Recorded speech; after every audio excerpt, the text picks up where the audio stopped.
And ఇవాళ పాలిహైడ్రామినాస్ గురించి మాట్లాడుకుందాం. పాలిహైడ్రామినాస్ అంటే ఉమ్మ నీరు ఎక్కువ ఉంటాన్ని పాలిహైడ్రామినాస్ అంటారు.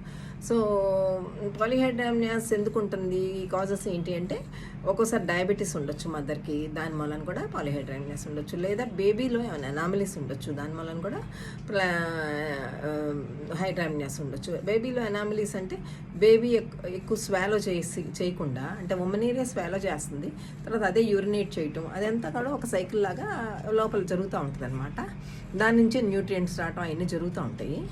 తర్వాత అది కనుక చేయలేకపోతే కూడా వస్తుంది, అంటే అనామలీస్ అయ్యింది. సో ఈ అనామలీస్ ఇవన్నీ రూల్ అవుట్ చేసుకున్నాక కూడా ఉమ్మనీరు కనుక ఎక్కువ ఉంటే, అంటే more than 15 centimeters AFI index కనుక ఉంటే ఉమ్మనీరు ఎక్కువ ఉందని మనం కన్సిడర్ చేయొచ్చు.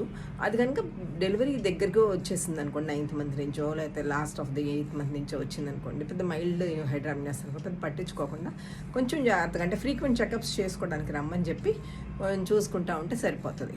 అలా కాకుండా 7th మంత్ నుంచి ఉమ్మనీరు కనుక ఎక్కువ ఉంటే కనుక కొంచెం బ్రీతింగ్ డిఫికల్టీస్ ఉండొచ్చు, ఎందుకంటే ఉండాల్సిన దానికంటే హైట్ ఎక్కువ ఉంటుంది కదా, దానివల్ల బ్రీతింగ్ డిఫికల్టీస్ ఉండొచ్చు.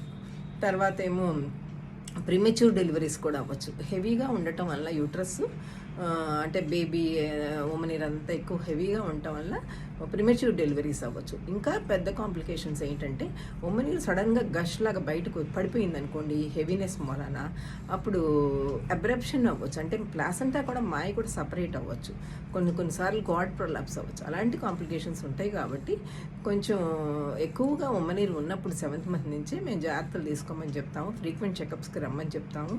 తర్వాత ఒక్కొక్కసారి పొజిషన్ కూడా సరిగ్గా తెలియదు, హార్ట్ బీట్ కూడా సరిగ్గా తెలియదు ఎక్కువగా ఉమ్మనీరు ఉండటం వల్ల. సో ఇవన్నీ కూడా మేము సిటీజీనో లేకపోతే డాప్లర్ స్టడీస్నో చూసుకుంటా జాగ్రత్తగా డీల్ చేసుకోవచ్చు. 9th మంత్ వచ్చినాక ఇలాంటి పేషెంట్స్ని ఒక్కోసారి అవసరం వస్తే అడ్మిట్ చేసి కొంచెం ఎలా చేయాలి, డెలివరీ నార్మల్ ఉందా పొజిషన్, దాన్ని బట్టి చూసుకుని చేయొచ్చు. బాగా ఎక్కువ హైడ్రామినాస్ ఉంటుంది, అది తక్కువ రేర్ కేసెసే, బట్ 1% కంటే ఎక్కువ ఉండదు. బట్ లాస్ట్లో వచ్చే హైడ్రామినాస్, మైల్డ్గా ఉన్న హైడ్రామినాస్ గురించి అయితే నార్మల్గా అదర్ ప్రెగ్నెన్సీస్ మళ్ళీ మనం డీల్ చేయొచ్చు. Okay, thank you.